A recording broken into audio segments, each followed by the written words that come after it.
Hello guys, welcome back to the channel. In today's video, I'll be showing you how to change clock style on Android lock screen, especially on Samsung Galaxy phone with Android 14.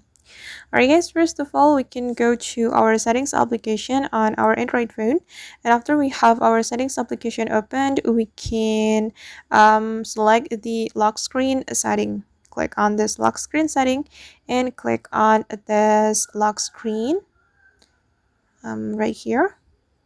Okay, and here we can customize our clock style. If we want to change our clock style, we can click on the clock and you can select the style that you want to apply to your clock on your Android lock screen. And for example, I'm gonna go with this one.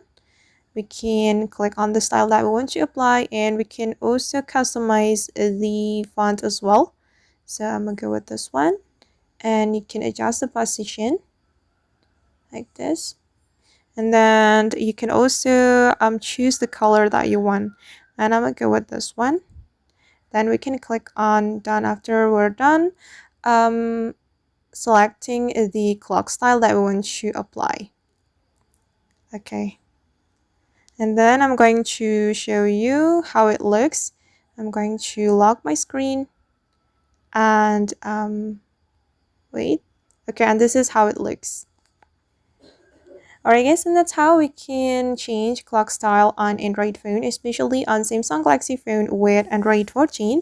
I hope this tutorial will be useful for you. Thank you so much for watching and see you in the next video.